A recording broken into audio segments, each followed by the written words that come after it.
My name is Ed Zachary, Director of the Medina County Veterans Service Office, and I want to welcome you back to Salute to Service. And with me today, I have Mr. Geoffrey Kelley. Is that right, Geoffrey? Right, Kelley? yeah. Welcome aboard. Okay, thanks. I'll say that because you're a Navy guy. Okay. And where are you from originally, Geoffrey? Where'd you grow up at? Grew up in Lakewood. Lakewood? Yeah, Okay. yeah. And is that where you joined the Navy from, or? Yeah, actually, the recruiter was at the end of my street, so it was after I went to college, I joined the Navy, though. Okay, so you got your degree and went in, and then did you enlist, or were you drafted, or?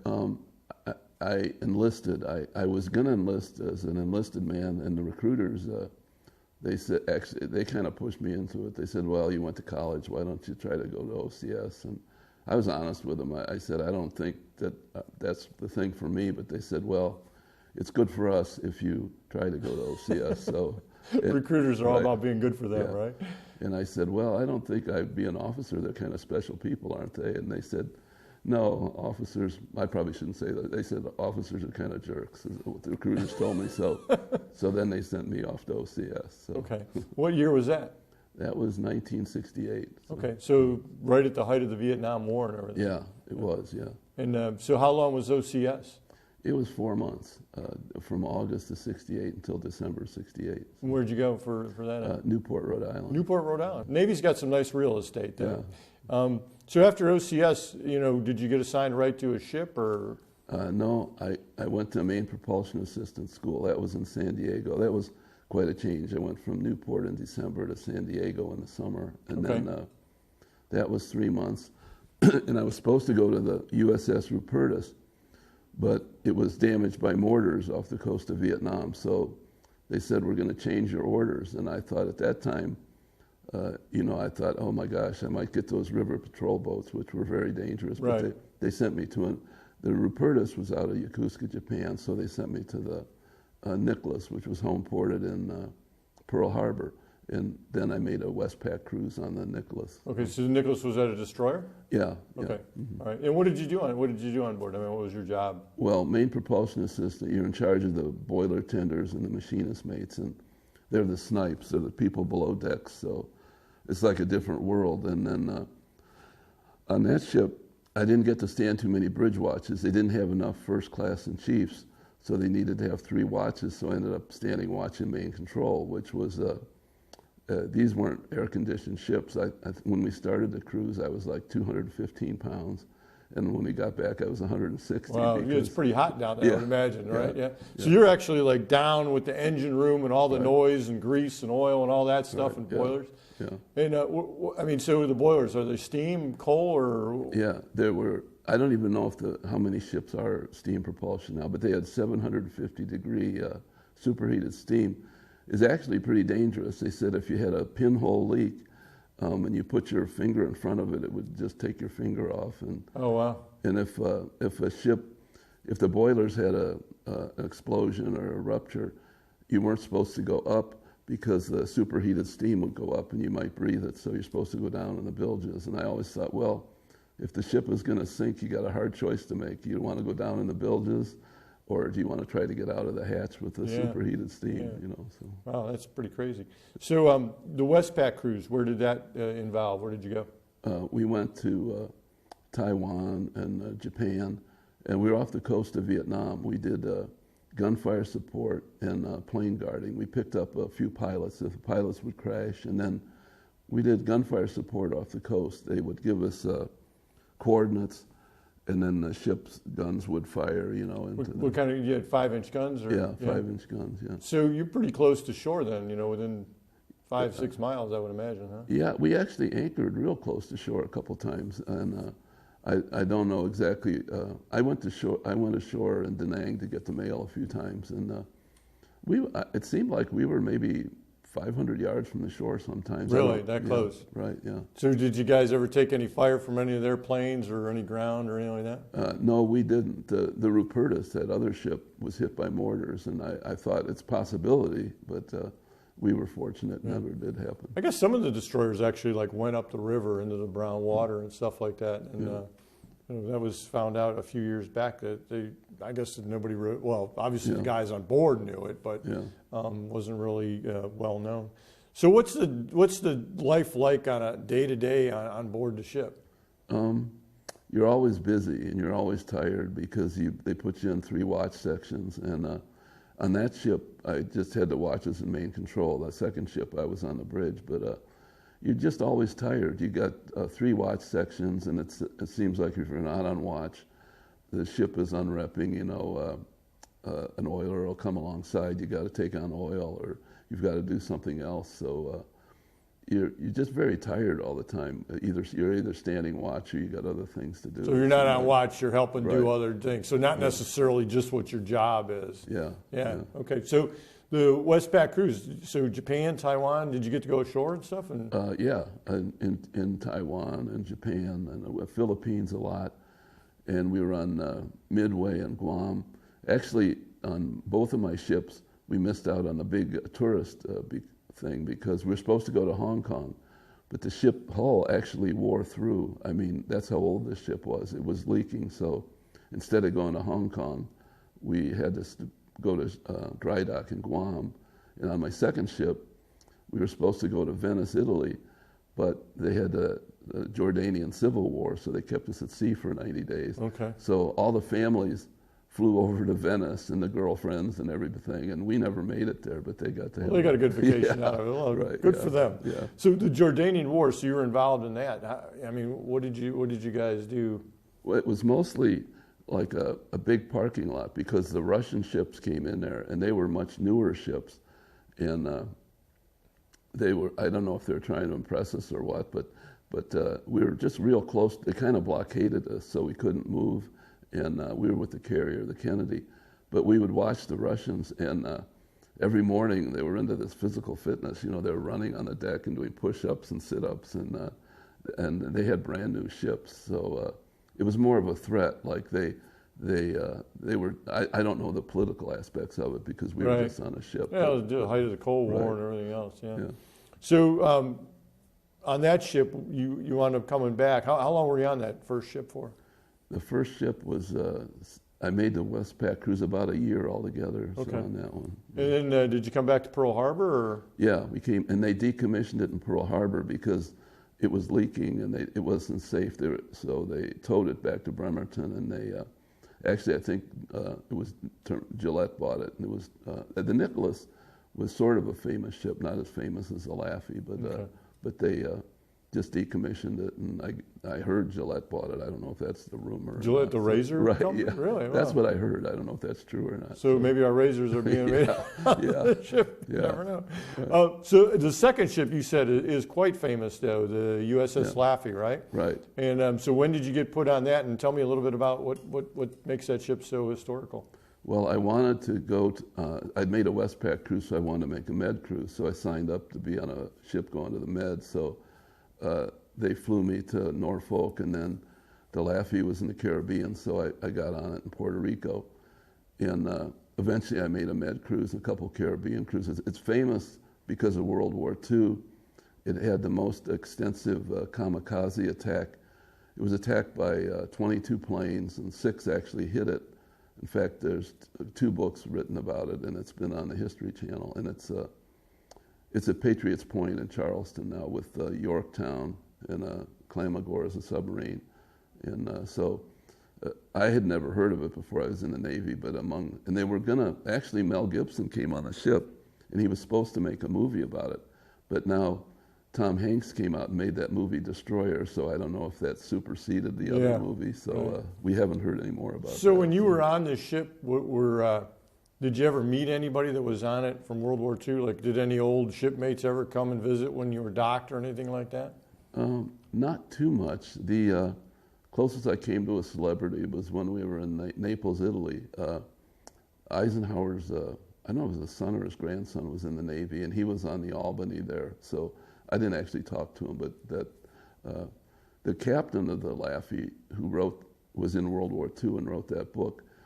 Evidently, he became an admiral, and he visited the Laffy, but I never met him. Yeah. You know, so when you were on the ship, I mean, I assume there was some lore about it when you were on it about getting hit so many times from kamikazes. Well, they said it was supposed to be haunted. You know, there was a story about somebody was in his stateroom, and this guy came in, and I think like 35 people died on the ship. So it's sort of like a floating cemetery. I mean, right. Well, this story was that this guy came into the stateroom and the officer was there, and the guy his arm was bleeding, and so he went to get help or something like that. And then when he came back, of course, there was nobody there. Yeah. So there was. Well, that's a good story to go with. You know, right, yeah. Ghost stories always make good for tourism too. So wow, that's pretty amazing though. Yeah. So when you were on the ship, where did you guys go with the Laffy?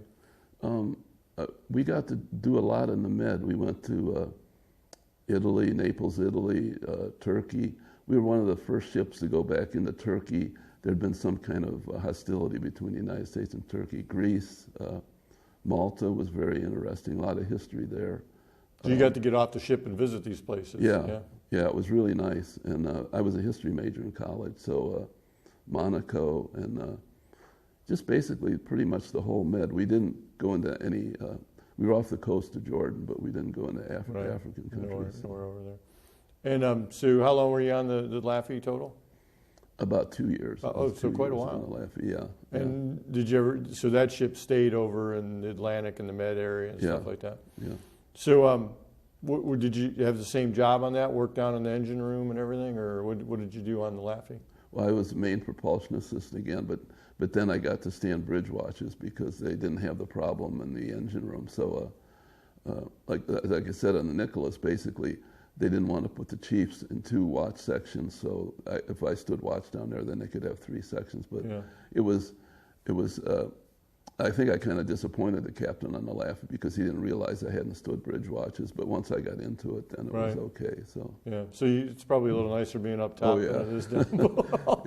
Yeah, it was. Yeah, I know somebody said to me once, well, because I said there's no way I could be in the Navy. It's the small ships, and they're like, oh, well, an aircraft carrier. And I said, well, yeah, but once you get off the, about 3 decks below, you might as well be on a PT boat because it's really still very confined no matter how big the boat is down there. Yeah. It's interesting, though, once you start to get to below, I would call them gizmos, but all the engines and, technology and stuff like that that's down there. So what's some of your memories about the Navy or being on board either ship? I mean, when you're over in Vietnam, obviously, there's always that thought that you could be fired on, especially since you knew the one ship had been mortared and stuff like that. What's a young guy like yourself thinking about when you're over there? Well, in all honesty, I was thinking a lot that I was glad I wasn't in the Army or the Marines. And so I never felt, it was uncomfortable being in the engine room, but I thought, nobody down here is trying to kill me. So that was an advantage. But it was just really interesting getting to see, and a lot of unusual characters. This is kind of off the subject. When I was at OCS, there was one guy there, and we were always being harassed and pushed at OCS. But I'd go in the we called the mess hall there. I probably shouldn't say this either, the Nay Hall garbage scow, but that was our mess hall at OCS. And this guy was always in there every day. And he had a girlfriend, he was talking to her, and I would see him. And I thought, well, he must be somebody important because he's at OCS and he's just sitting in the mess hall every day. So I went to my ship, the Nicholas, and there he was. And I said, who are you? You know what I mean, like at OCS? Yeah. He said, I was an officer candidate just like you. And I said, well, how come you were just sitting in the mess hall all the time? And he said, well, I would call in sick. And I said, well, they told us we couldn't do that. And he said, well, did you ever try it? And I said, no. So so he was just like me, but, he just spent You learned how to get over a little bit, huh? Right, yeah. So, yeah. And you probably didn't like that after you learned that either. Right. Well, we were on the ship after that. Somebody's got to pick up the slack. Yeah. So the day-to-day life, though, on board ship, how long, what was the average that you'd be out to sea without going to a port or something like that? Well, the longest was during that Jordanian Civil War. We had to spend 90 days at sea, and you just get used to it after a while. And like I say, you're so tired from the stuff you have to do. When you get into port, the first thing you want to do is you don't want to go see sights or anything. You just want to sleep because you're really tired. Right. So, but it's just a busy life. A lot of people think, well, you're just out sailing around, but you always have stuff to do. Well, especially being an officer, a lot of my job was paperwork because even though I was in charge of the boiler tenders and machinist mates, I'm not really into that sort of thing. So my job was mostly personnel, keeping Right. track of the records of the people and stuff. So when you got out of the Navy, what year was that? Like Christmas of '71. On Christmas Day? Well, about a week later. About a week later, okay. Yeah. And so were you happy to get out? Or, I mean, what was going through you? Because now you got to come back and get a job and everything, right? It's the hardest decision I ever had in my life because I really enjoyed the Navy. I liked the camaraderie. I liked to travel. I was still a bachelor, so I really couldn't make up my mind. I decided to, first I decided to stay in. And I asked for a duty that I thought they'd never give me. I said, okay, I'll stay in if you put me on an admiral's staff in Hawaii. And I thought they'll never do that. Well, they did it. So now my decision is really hard. Am I going to get out or am I going to do that? So I told them I was going to stay in. And then I talked to my mom, and my mom was like, oh, I'm 62 years old. By the time you get out of the Navy, I'll probably be, So anyway, I was having trouble. And so then I decided to stay in, or to get out, but then they had me stay an extra 2 weeks. So I really enjoyed the Navy a lot, so it was a hard decision to get out. So where did you settle once you got out of the Navy? Did you come back home? Or? Yeah, I came back to, I lived in Lakewood, and I was fortunate. I got a job teaching in the Cleveland Public Schools right away, so I didn't have to wait too long. Okay. So. How'd you get out here to Brunswick? Well, my wife had lived here when she was young, and her parents... she moved to, because Brunswick was real small then. This was in the 50s. Then they moved back into Cleveland and Lakewood, and then her parents moved back out here and bought the house that we live in now. So I actually didn't know where Brunswick was, to tell you the truth, when I lived in Lakewood, because it was so small then. So I know growing up, I thought it was in the South. Yeah, This is quite a ways out here back then, especially you're talking the 50s, and I'm thinking the 60s, and it was all farmland and everything out here. So, when you got out of the service, I mean, how do you feel your military career, your military service shaped how you became and what you did after the service? I mean, your thought processes, how you live your life, things like that. Well, it made me much more organized and, let's say grown up, because I was still pretty young when I went in the Navy. And I missed a lot of the security of it and the camaraderie. It definitely helped me, though, to be more responsible about stuff, because you have to take care of things. And maybe as a college student, you get away from that, but it was a benefit to me, and I never, ever would have traveled like I did if I hadn't been in the Navy. I never would have gone those places. So. What'd you do after you got out of the service? I taught special education in the Cleveland Public Schools. I was at West Tech for 10 years. That's not a school anymore. They turned it into condos. And then I was at Charles Mooney Middle School for about 20 years. Okay. So, all right. Yeah. Got some friends that graduated from Charles Mooney. So, okay. Long time ago. And so today, you're retired and everything. So do you belong to any veterans groups? Are you active with any groups, or do you do anything? I haven't been real active. I belong to the Vietnam Veterans of America and the American Legion. The one I'm most active with, actually, there's a Laffy Association that maintains a ship. I think the state of South Carolina spent $7 million. It's a tourist attraction. So to fix up the ship, and there's an active group, and some of the people I was on the Laffy with are part of that group too. So have you been down there to see it, I assume? A couple of times. My daughter actually, she went to Navy OCS, and she got a job, was working as a teacher and instructor at the Navy's Nuclear Power School, which is in Charleston. So when we went to see her, then we would go see the Laffy too. So I know we were out to see the Midway a few years back, and the guys that are the tour guides on the boat are actually worked on the boat various periods, from the 60s, 70s, and 80s when it was decommissioned. So it was really interesting to, you're not just talking to a tour guide, you're talking to a guy that he's showing you something, and that was his job on the ship 30 years ago. So I'm sure it's probably like that down in the Laffy too. There's probably guys that are, the tour guides are working the boat that actually been on the boat and know what it did and how it functioned. What would you tell a young, person today that was thinking about joining the service, whether it's the Navy, the Army, the Air Force, Marines, or Coast Guard, or Space Force, or anything like that?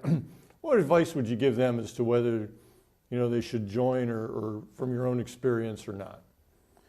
Well, my experience was really good. We've been fortunate now. My daughter's son, our grandson, that's a third generation. He's going to college in NROTC, and he's really gung ho about it. He went to his summer thing at Great Lakes in Chicago, and it's just an experience I never would have done. I don't think I would have ever left Ohio for the most part, and the situation was at that time with the draft and everything, you had to do something. Were you going to be in the Army or the Marines or the Navy? So, my father came from the Isle of Man on the Carpathia, which picked up the survivors at the time. So we were sort of a nautical background. So I thought, well, the Navy sounds okay, but for me, it was a really unusual experience, So your whole family's kind of gotten into this now with them joining and being in the Navy. It seems like it, yeah. So military families, it does become kind of a calling for some people and for some families. Any last words that you want to tell our audience out there, about your experience or about your ship or your time in service? Nothing really unusual, just that it was probably the most unusual years of my life. Like, I've been a school teacher, and basically I've just stayed, outside of vacation, stayed in Ohio. It's just a really unusual experience. And being single, I think it was nicer. I wasn't, like when I was overseas, I wasn't feeling like I was away from my family and stuff like that. Yeah, it can be hard, especially with the Navy guys, because you're always gone. So. And I had the GI Bill. I went to graduate school with the GI Bill, and it just was a really different, unusual experience. And I probably wouldn't have, under normal circumstances, I probably wouldn't have gotten into that. So I ask everybody that comes on the show, my closing is, if you had the chance to do it all over again, would you join the service again? Oh, me? Absolutely. I mean, in my generation, when I went to OCS, I had a friend there that volunteered for those little river boats, and he was killed within 6 months. And the fellow that I relieved on the Nicholas, I relieved him in May, and he was on those little river boats, and he passed away in October. So for them, no, but for me, it was just, absolutely, I would do it again. It was really a great experience for me. All right. So. Well, Geoffrey, I want to thank you for coming on the show. And okay, thank you for having me. We'll see you next time on Salute to Service. Thank you.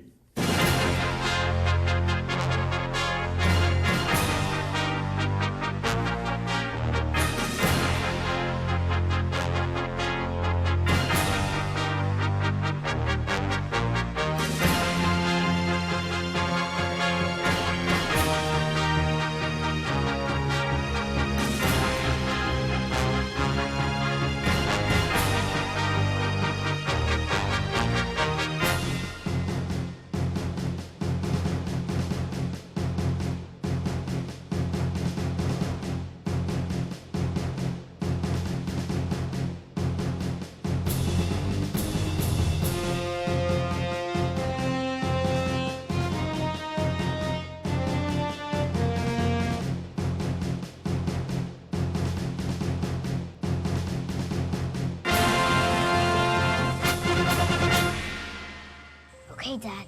1, 2, 3.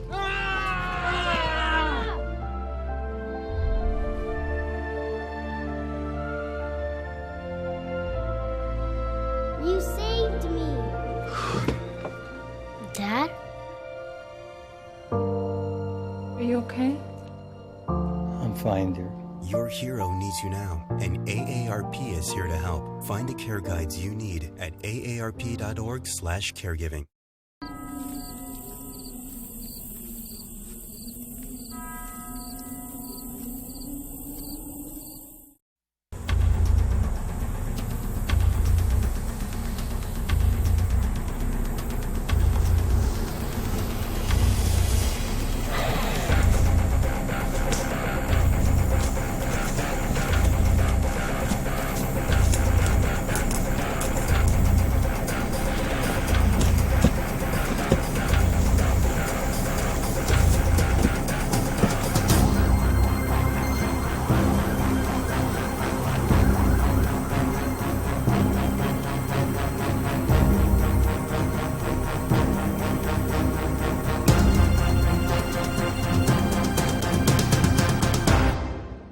When times get dark,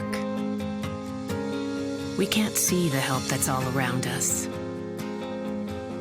Let 211 be your guiding light for help with food, healthcare, and other resources. 211, how can I help you?